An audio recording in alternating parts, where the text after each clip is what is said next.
everybody. Thanks for coming to our panel discussion today.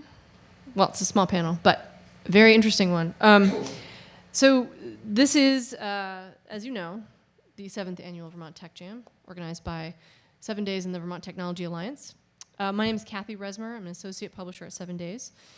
And I appreciate you joining us for this conversation. Before we get started, I want to just take this opportunity to thank some of our Tech Jam sponsors: Dealer.com, My Web Grocer, C2, Biotech Instruments, Champlain College, Fairpoint Communications, Green Mountain Coffee Roasters, Logic Supply, Merchants Bank, the Vermont Technology Council, the state of Vermont, and the city of Burlington. We could not do this without them, and we are very grateful for their support. Please stop by their booths and say hi if you can. The Tech Jam actually is going to be done, hopefully, when we are done with this panel. The jam will close for the day. It's been a pretty long and exciting day of panels and networking and talking with exhibitors and folks. Hope you have enjoyed it. So today I have with me two representatives of associated with Vermont's universities, I should say, who can we're going to talk about some interesting research that goes on up at the universities. We have Corine Farewell, who is the director of the Office of Technology Commercialization. Right? And I'll just say, one of the reasons that I wanted to invite these two panelists to join us today is that I think there is a lot of really interesting and exciting research happening that I think most Vermonters aren't necessarily aware of in our universities.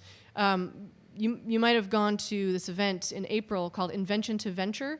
It's a conference up at UVM that I know the Vermont Technology Council plays a big part in putting on.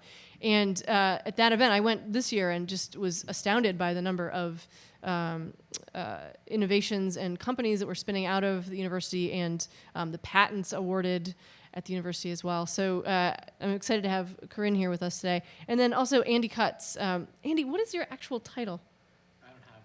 No title. Andy is with the Norwich University Applied Research Institutes, and cyber strategy somehow plays a role. Well, when you work with banks and financial institutions, by the time you say Norwich University Applied Research Institutes, you've lost them. Yeah. So we thought we'd better come up with a name that they wouldn't run away from. So we use cyber strategies as a brand name when we're talking with clients in the finance sector. Got it.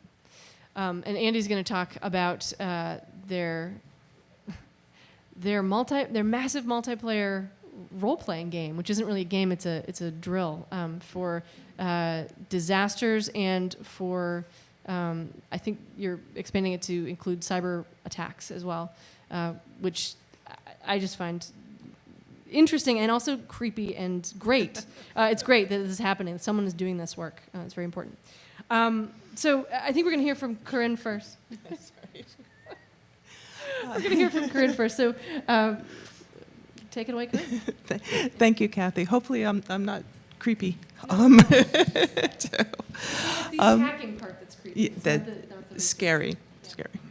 So what I wanted to do today is just talk about the Office of Tech Commercialization at UVM, a little bit about why we exist and how we bring technologies forward. As Cathy mentioned, in April we do a wonderful conference where we bring faculty and students in the community together to look at what's happening. And a lot of times that's focused on companies that are coming out of UVM. But I want to take a few steps back to look at how did that all start? Where's the nidus of the inventions and where do they come from?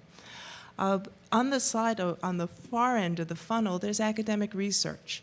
And that research is, for the most part, the lion's share is funded by the federal government. So in essence, that's taxpayers' money that is going into basic research at universities across the United States, of which UVM gets its fair share from as well.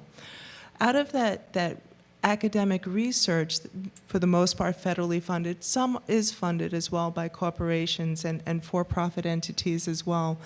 But out of that, one of the conditions for accepting the federal money is to disclose if you make a new invention or discovery using that funding to disclose that discovery to your tech transfer office at that institution, and that's who we are. So once that discovery comes into our office, we look at, I jest a little bit, it's so who cares? What is this all about? What problem is this new discovery addressing? Is it solving an existing problem? Is it solving a future problem?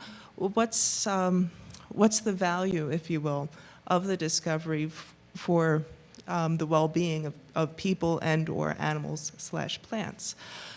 So we go through an assessment, and this is where I shamelessly plug that we are always looking for interns and for students, particularly college-age students, to help us with these assessments.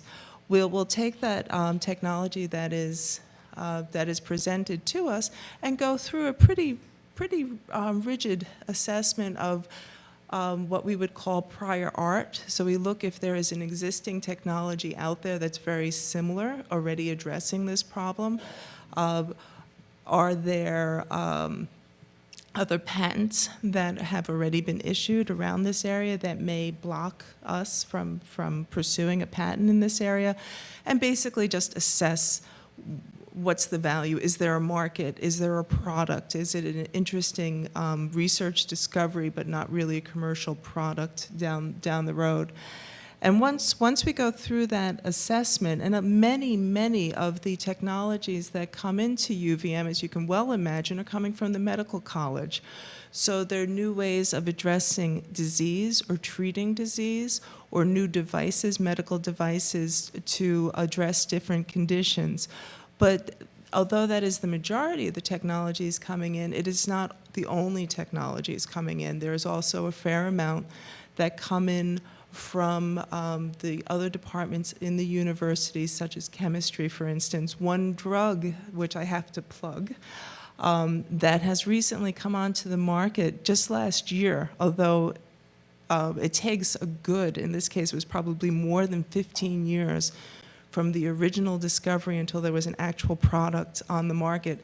And it's not yet FDA approved, it's approved in Europe. So it's slowly making its way to benefit for the public good. That is a discovery that is a drug called pixanthrone, and it was a joint discovery between a professor at the College of Medicine and in the chemistry department. So it was a collaboration between those two who brought this new pharmaceutical compound forward. That's the holy grail for tech transfer offices to have a compound. It's a wonderful thing. Many of our technologies are improvements on existing technologies or existing ways of treating a disease, where just incremental improvements. Well, just as easy to say, they are incremental improvements. So usually those kinds of technologies get licensed into existing companies and fold into their portfolios and may become a product that is an improvement on something existing. We don't usually hear so much about those. They don't make a big splash, but they're still very, very important and important to advance science and the different treatments that are available. Another area that I don't want to leave out are the physical sciences or the devices. As we go through these assessments, we assess if it's something is patentable. That means if it's novel, it's useful, and non-obvious. Those are the hurdles to acquire a patent.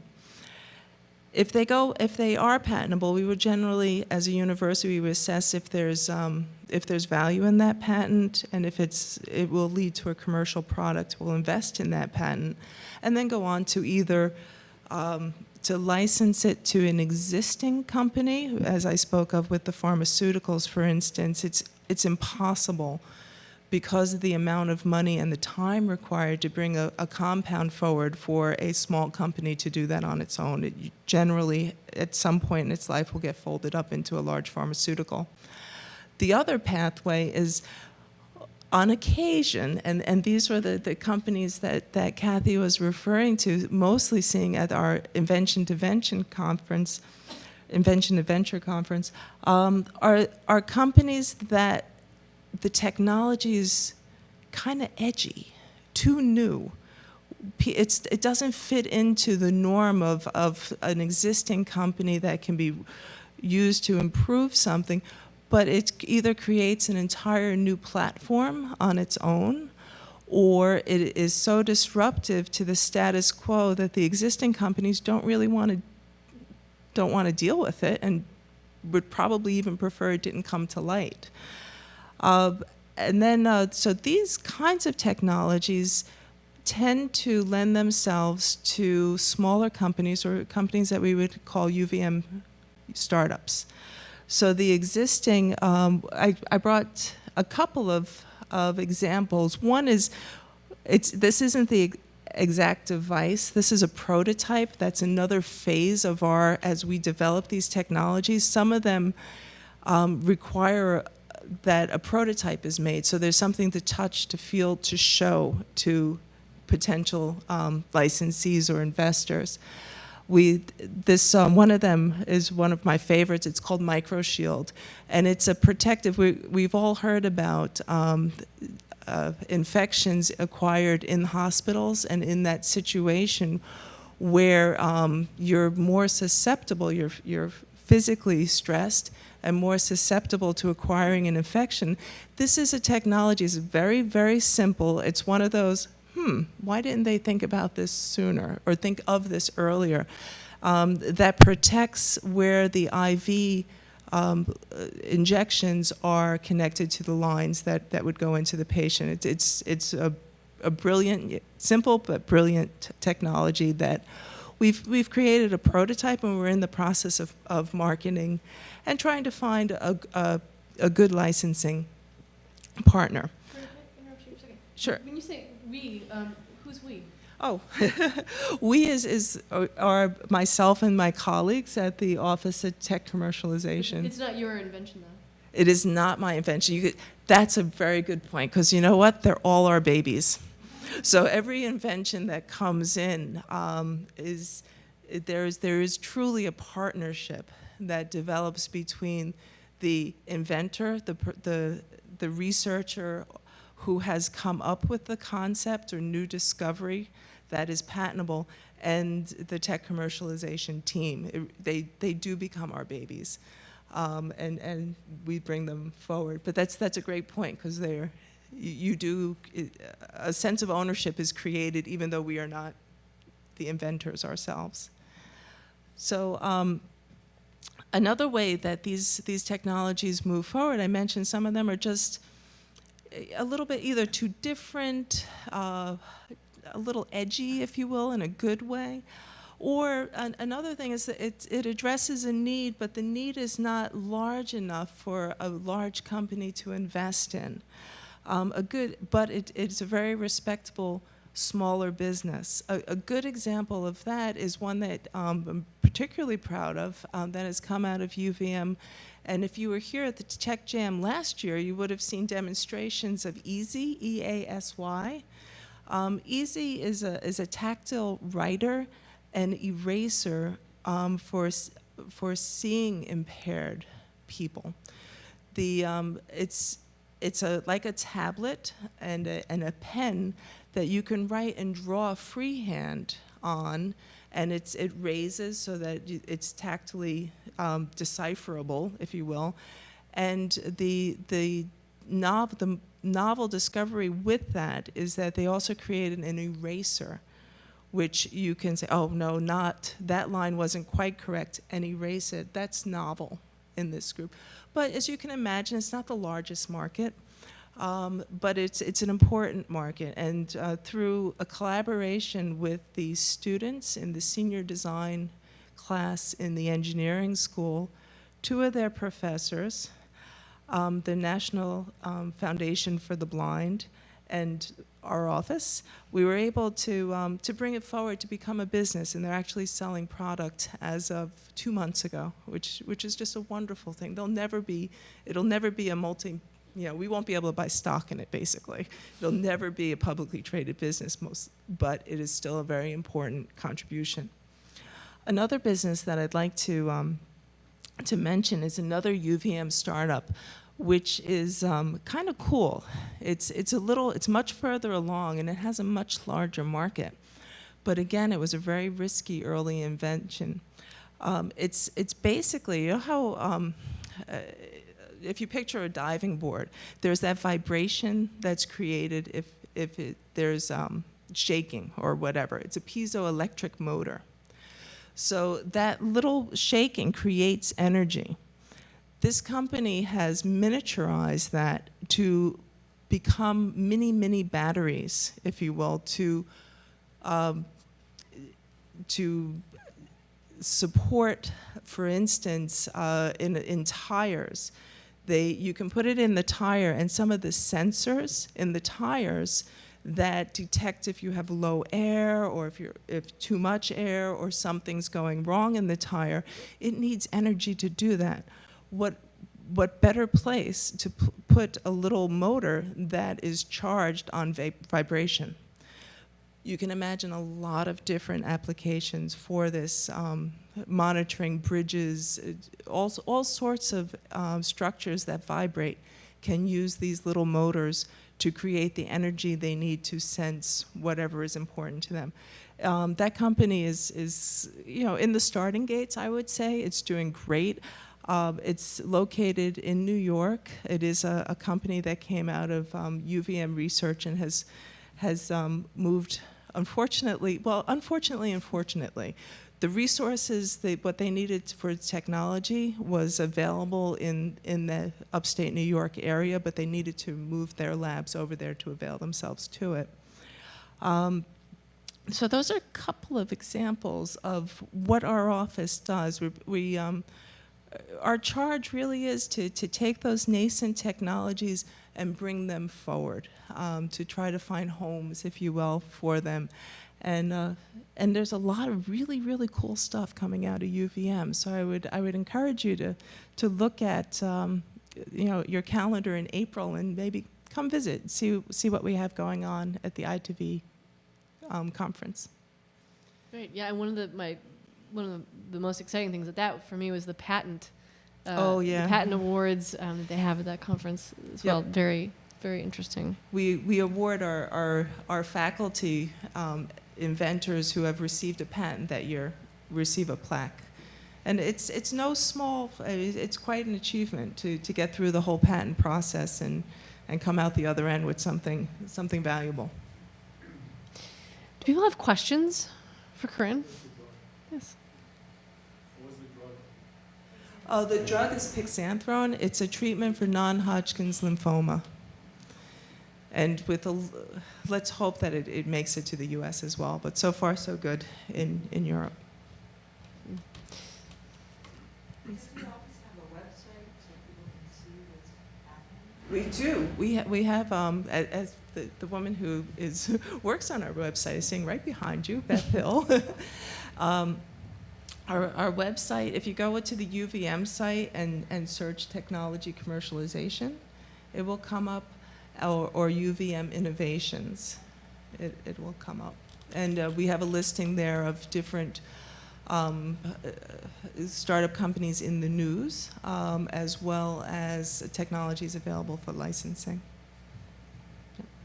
And we're always looking for interns. That's my shameless plug.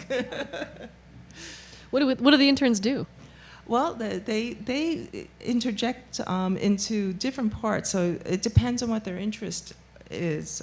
One of the nice things about tech commercialization is that we touch so many different areas where if they're purely interested in science, they can do the technical assessment on the science front.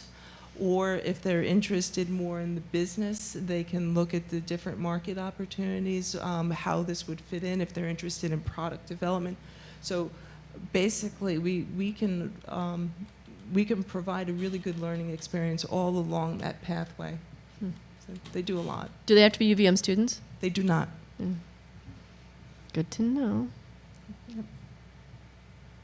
Other questions? Sure.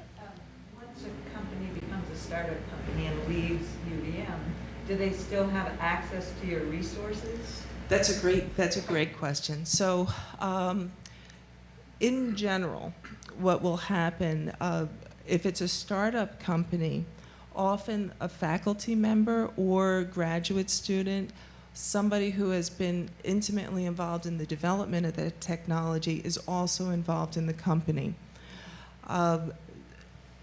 So if it's the faculty member, they're not going to give up. Generally, they don't give up their day job to go with the company. So there's still that research that continues at the university in that vein, whatever it was. If it's a grad student who has left to work in the company, they usually keep very good connections to UVM. So these startup companies, one of the great resources that we have, and to keep the startup companies in the area, is access to the laboratories and that continued support until they get to a point where, they're, to use the analogy of babies, they're adolescents, and it's kind of time for them to move on. But. Thank you, Corinne. Thanks.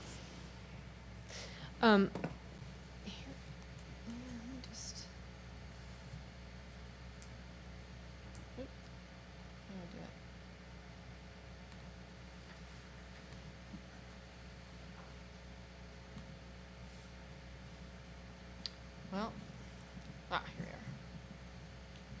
Wait, it went away. Sorry.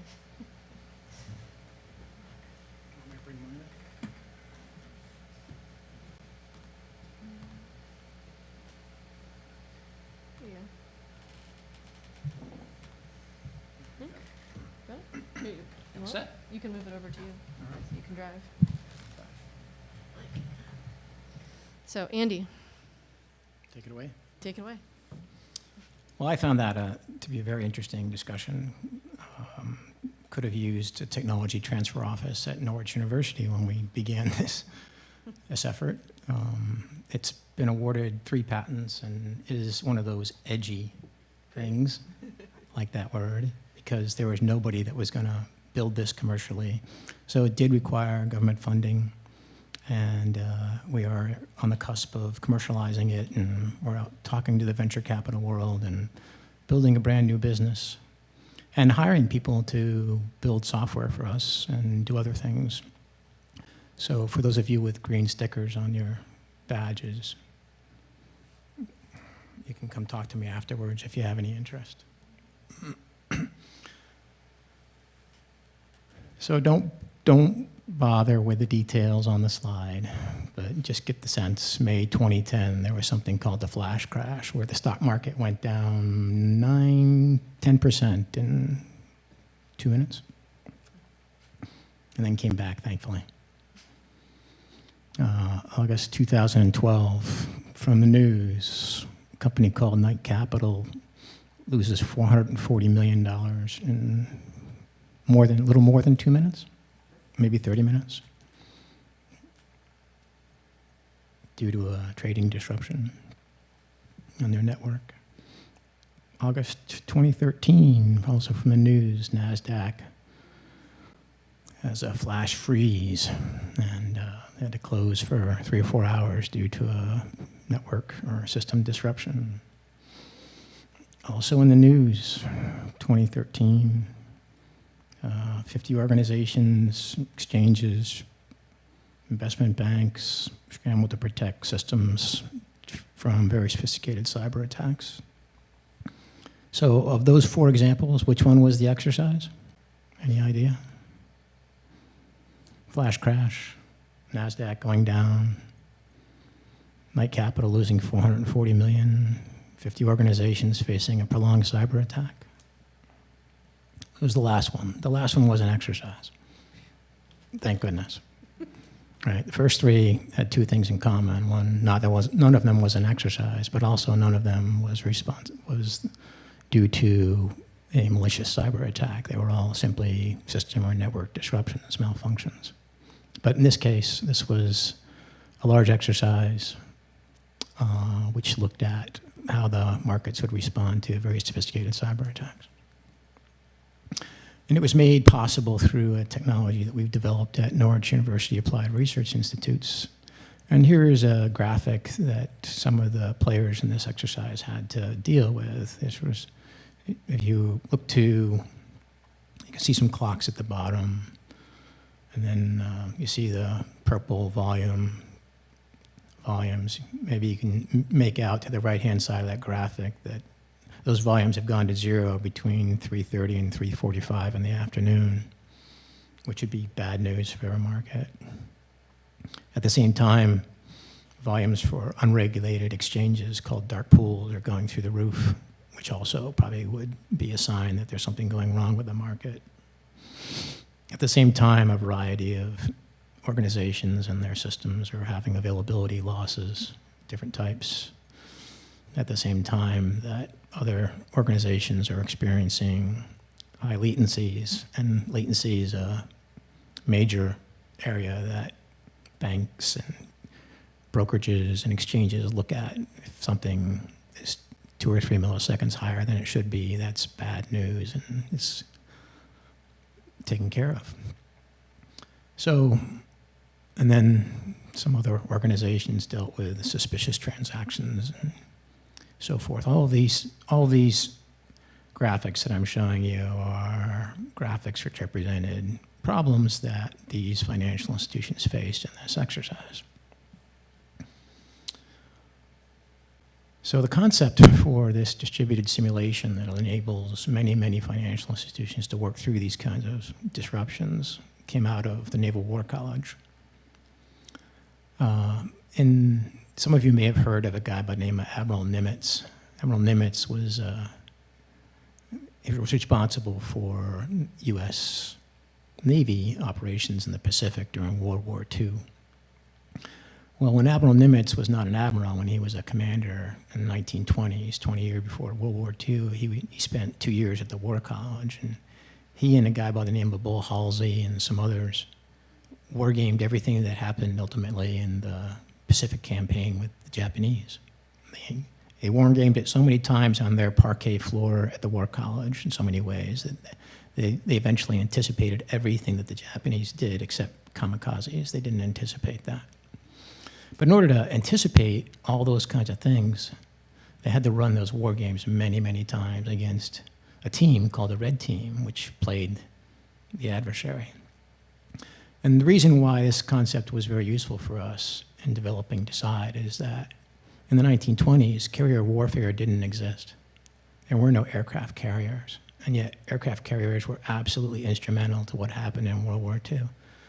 So you got to ask yourself the question, how did they learn to do aircraft carrier warfare if there were no aircraft carriers? Well, they did it on the parquet floor at the War College, right? So they were able to think it through. Well, if you just kind of make the mental analogy and you say, okay, well, here they had to think through aircraft carrier warfare 20 years before aircraft carriers were out in warfare.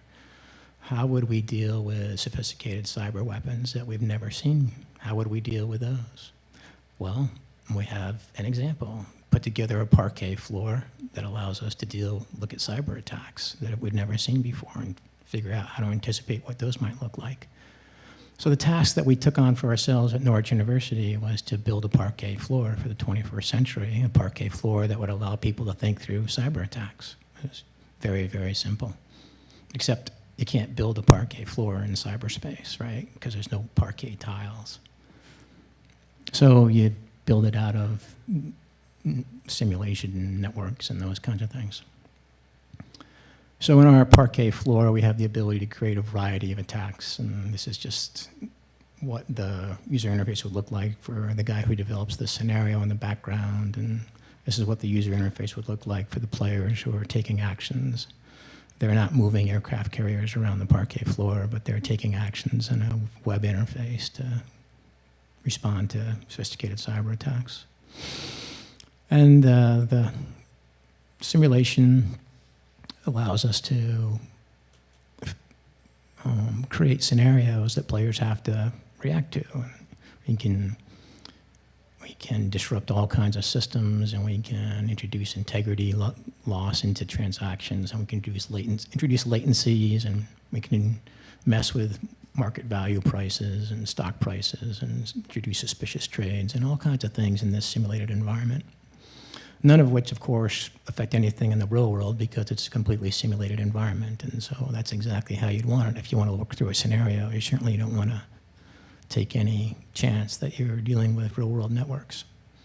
So this DECIDE technology is a complete simulation of the U.S. equities market and all the players in that market, and we can disrupt it in many ways. And the goal is to deliver the ability to run through very sophisticated scenarios to the desktops of financial institutions. So your brokerage or your exchange or any of your other financial institutions can sit there at their desktop during lunch hour and I want to think through this scenario or I want to think through that scenario.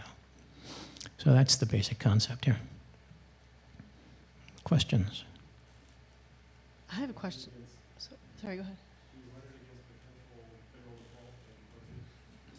You know, it's a good question.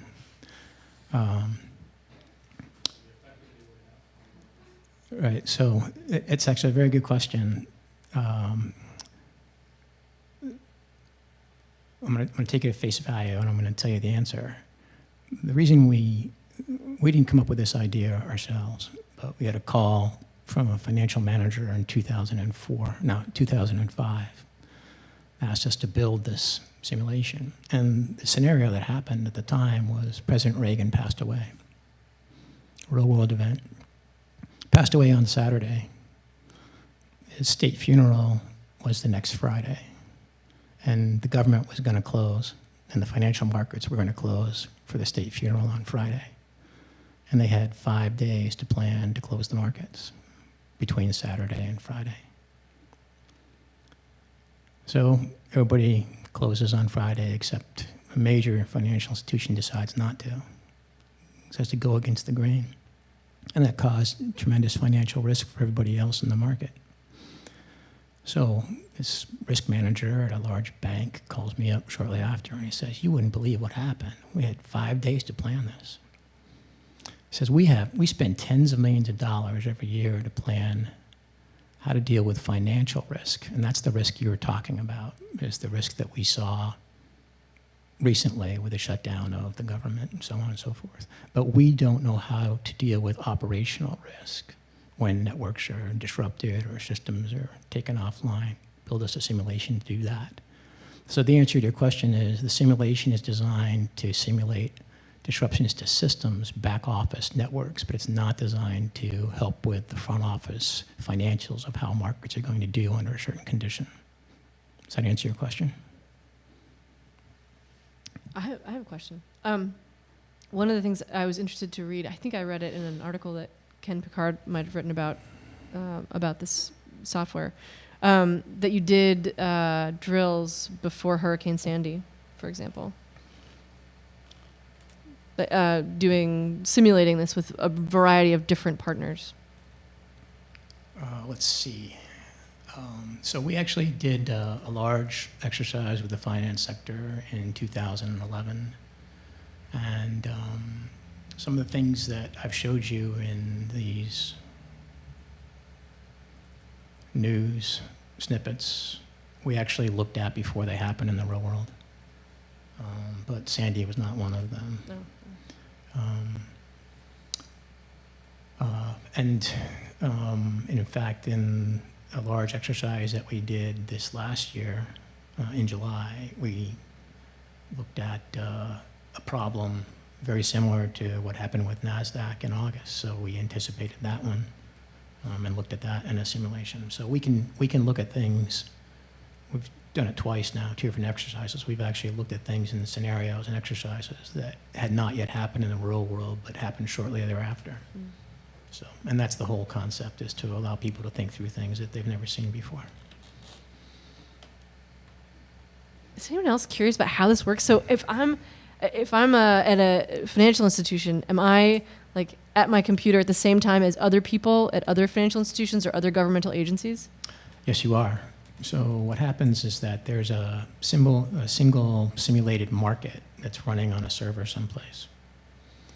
And if you're at an organization, Bank X, and I'm at another organization, Brokerage Y, and we both log into that same simulation at the same time through a user interface or through a web interface, then whatever disruptions happen on that server to that simulated market, well, we're going to experience at the same time.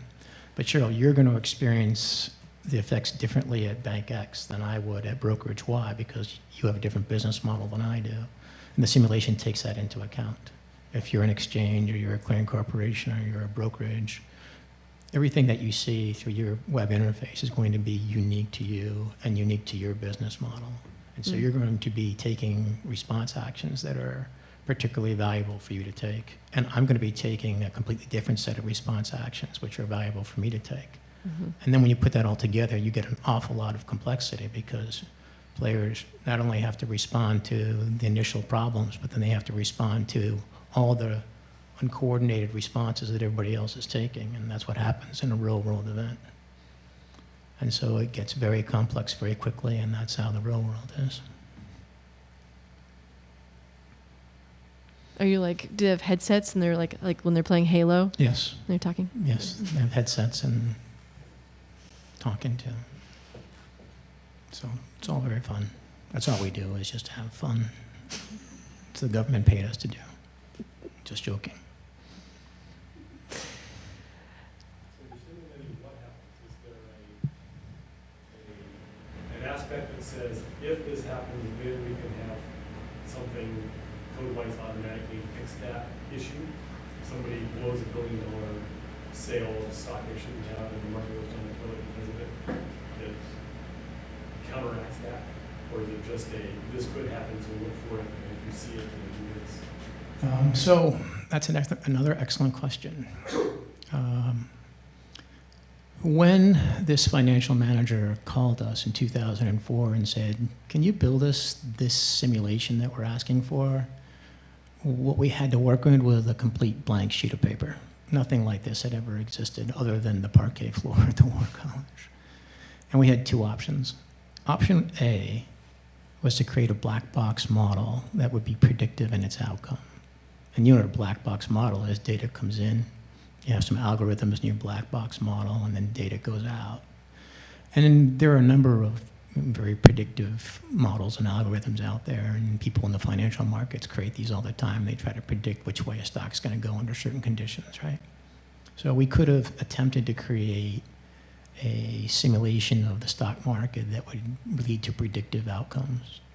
But we thought that's absolutely foolish for a couple reasons. One, it's a very complex market. By the time you simulated it, all your data would be outdated. And so it's very dynamic. And two, nobody would trust the outcomes, black box model, right? So the other option was to do something completely novel, which is why we turned to the War College example.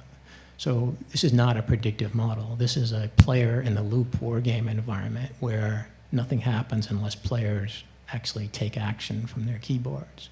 And the actions that players take are absolutely critical to the outcomes.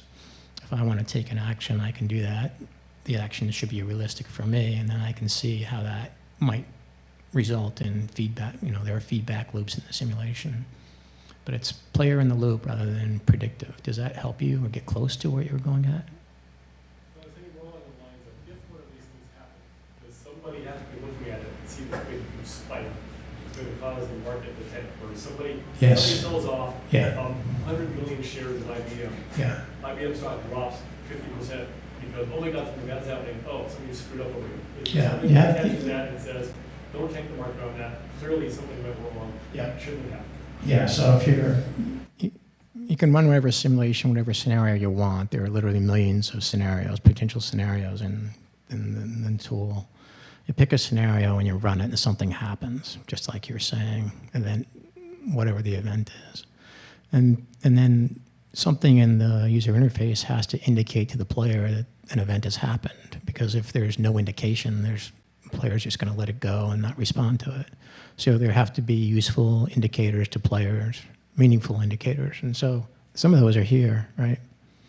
So here's an indicator. Volume drops at 3:45. That's an indicator that players would use if they're at exchanges to do something. Here's another indicator. Clearly, there's an indicator that something's happening with dark pools, and then players can take independent actions about that. And you can think of a player as a regulator or Department of Treasury or a bank or an exchange or whatever, or the dark pools themselves. Here's another example where certain firms are experiencing latency. So they would see this indicator that there's latencies all of a sudden around 3:45 p.m. They can get a sense for how those latencies, how big those latencies are compared to their normal operations, and they can figure out what they're going to do about it. But yeah, a player has to see some indicator of a problem before they can take actions. You just got this $1 million contract, correct? What is next for Nuari and for this software?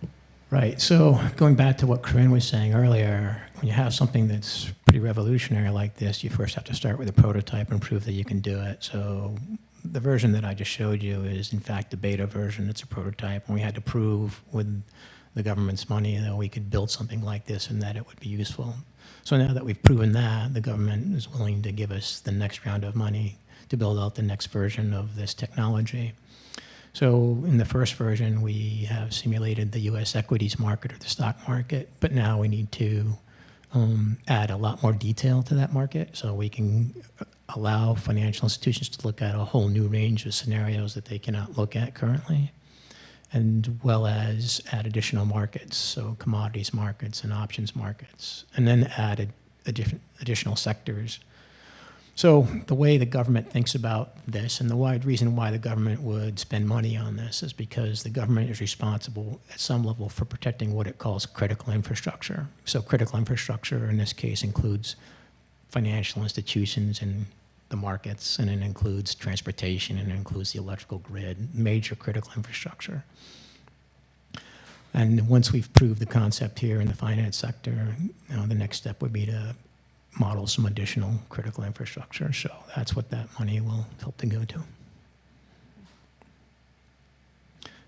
So there are, thousands of financial institutions that will benefit immediately by having access to this tool and being able to run cyber exercises they could never run before, again, from their desktop. So extremely cost effective and so forth.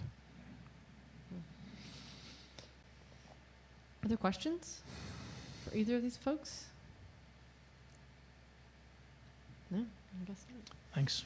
Andy and Corine, thank you so much for joining us today at the Tech Jam and sharing this with us. Appreciate the opportunity. Thanks, everybody.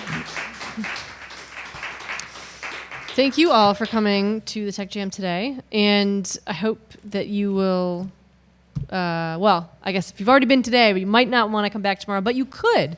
You could come back tomorrow. The Tech Jam will be going from 10 to 3 tomorrow here at Memorial. We'll kick off with a story hack, 24-hour storytelling competition at 10 a.m. And that's going to start from here in this room. We've got a bunch of other stuff going on, including Bina 48, the world's most social robot, who will be here tomorrow at the Tech Jam. So come back and join us, and thanks very much.